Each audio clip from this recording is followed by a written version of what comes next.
WPTV. Welcome back to the desk. We have officially hit week 6 of the NFL season. Here to talk everything that's going on in the NFL, we have Marc, Nick, Joe, and Nijee. You know, Joe, I'll start off with you. I know you're excited about the NFL season. I know you're excited about the Giants' 4-1 start. Talk to me about their impact players. What's going right for the Giants? Yeah, listen, there's a lot of catalyst players in the team, but when we talk about one guy, I'm going with Julian Love. We take a look at his stats real quick. The 4th-round pick during the 2019 draft from Notre Dame. Listen, I love the way how he plays. He's very aggressive, and he's a huge part of that secondary. Listen, he has 36 tackles. He has 22 solo tackles, 1 sack, 1 forced fumble. He's only allowed 1 touchdown, which is very good. And his PFF grade is 64.7. He's a difference maker in that secondary, and he's going to improve a lot this season as well. Yeah, definitely not a household name at the beginning of the season. He's making his way as a leader on that defense. You know, Nijee, I'll take it over to you. Who is your key player to the Giants? My key player for the Giants is Daniel Jones. A good QB is a QB who don't turn the ball over. You see his stats. He throwing 800 yards, not that crazy, but if you combine his stats together, it's 1,000 yards, including rushing. So he keep the ball out of the defensive hands. So if he's making good plays and keeping time management, that's what the Giants need. Time manager. Definitely earning his Danny Dimes nickname. Known for turnovers, kept it down this season, and you're seeing the benefits of it. You know, Nick, I'll take things over to you. Fan of the Bears, as we see this interesting jacket. I'll leave it at that. Who is your Giants key player?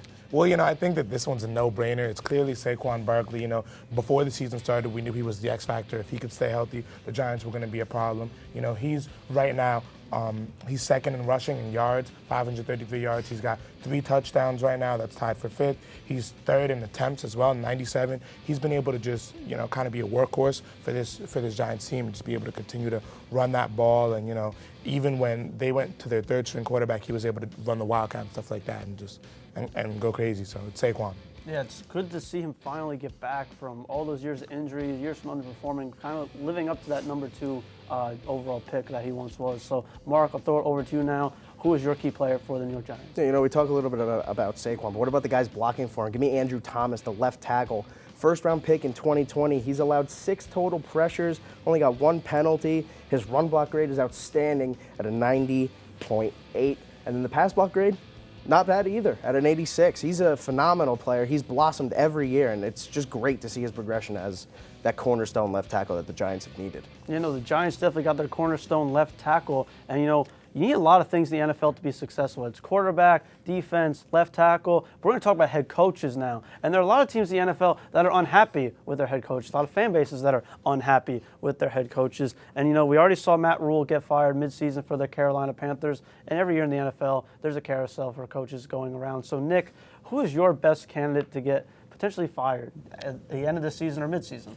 Look, for me, Marc, I know that this is your team, but it's Nathaniel Hackett with the Denver Broncos. Look, this has honestly been an embarrassment of a season. He's supposed to be, you know, the quarterback whisperer and all that stuff. But what has Russell Wilson done other than underperform this entire season? They're 2-3 right now. They're putting up, you know, baseball scores, whether it be 12-9 or 11-10. It's really been an embarrassment of an offense this season, abysmal. You know, you've got your running backs fumbling the ball on the goal line. You've got your quarterback not being able to complete a pass in the red zone. So really, it's just a problem. You know, we got to really see something change. Yeah, I know you heard our Bronco fan over here, Marc. Just a little bit. We'll get to Marc's pick in a second. Joe, I'll bring it over to you. Who is your coach that's on the hot seat already? Well, I'm going to go with Frank Reich. He's his 5th season with the Colts. He's right now they're 2-2-1. He's had 2 playoff appearances in his 5 years.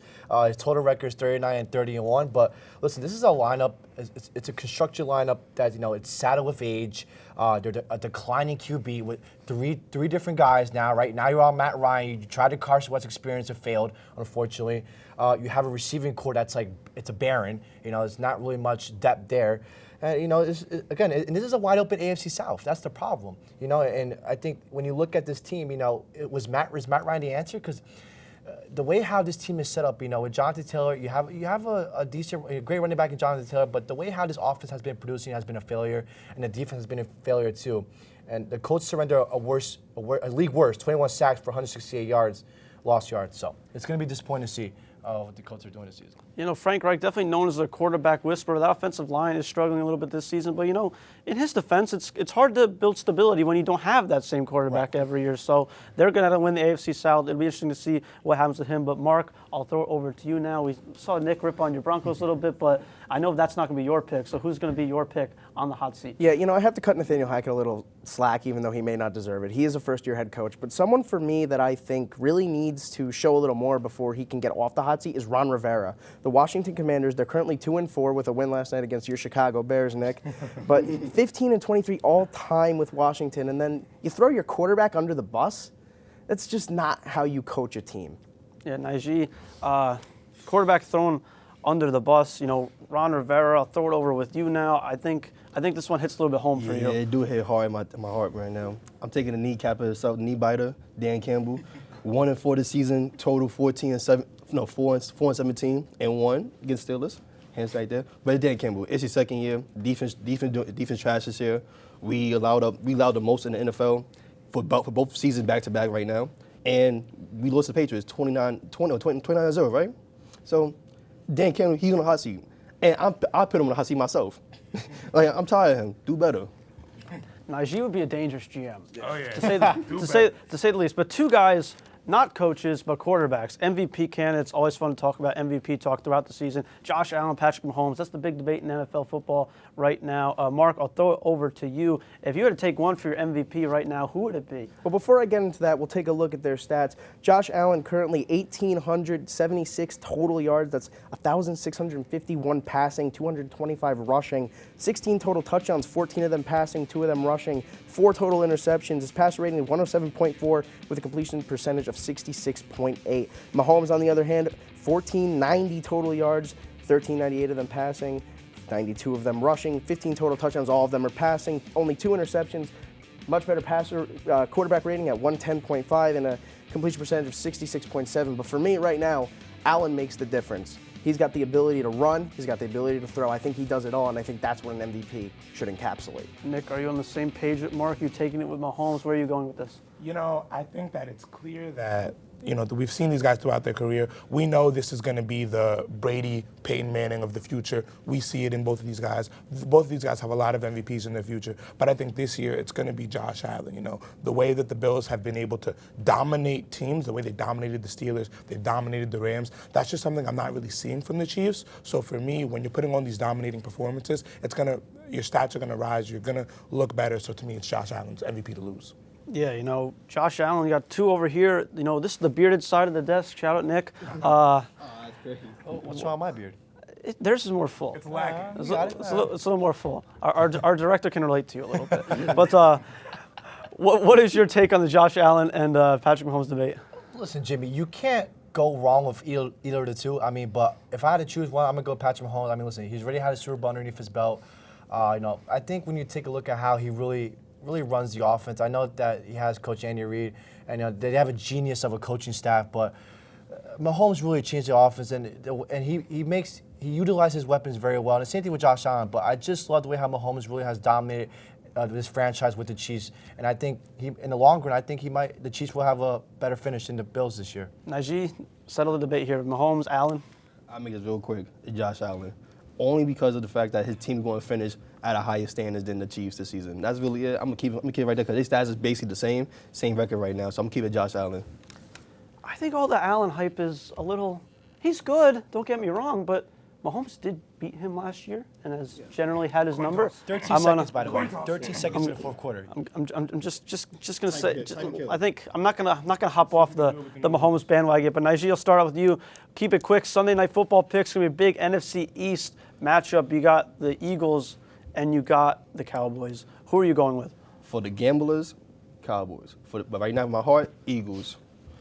Because the Eagles right now, I want to see them go 6-0. I need to. I'm not a big Cowboys fan. Cowboys, come on, they got lucky. They got lucky this past 4 weeks.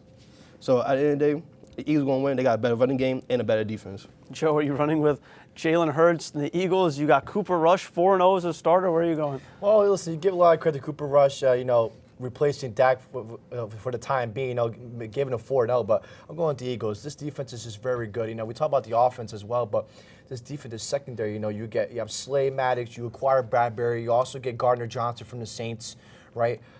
You also acquired a good linebacker in Riddick as well. That D-line is also very good as well. And that O-line for the Cowboys, it's a struggling O-line. They're not the best in the league. So, I think the defense is really going to help this Eagles team, beat Dallas on Sunday night. Yeah, and I think a lot of talk enough credit doesn't go to Nick Sirianni. Jalen Hurts has gotten a lot of credit, but Nick Sirianni, brought there kind of to work with Jalen Hurts, to develop him. They've given him the weapons, and you've seen the rewards of it. So we got 2 Eagles over here, so I'm taking it back to the bearded side of the desk. Go at Nick. You got Cowboys, you got Eagles.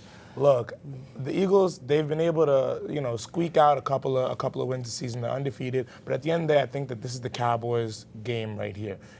We saw them essentially neutralize Aaron Donald last week against the Rams. So I don't see anybody on the Eagles' D-line that's really going to be able to cause any problems back there. And honestly, Joe mentioned the secondary for the Eagles, and that's a problem. But at the same time, I don't think they're going to be throwing the ball all that much. I think it's going to be Tony Pollard, toting the ball and just running that ball. And I think that this is where the clock strikes 12 for the Eagles. The 2-headed tandem of Pollard and Zeke has definitely been interesting. Cooper Rush has been a good game manager. Say what you want about his talent. He's gotten the job done. Marc, you agreeing with Nick, or is it going to be 3-1? I am going to agree with my bearded brother here. I am taking the Dallas Cowboys here. I do think their defense has been stifling, in the weeks that Cooper Rush has had to play.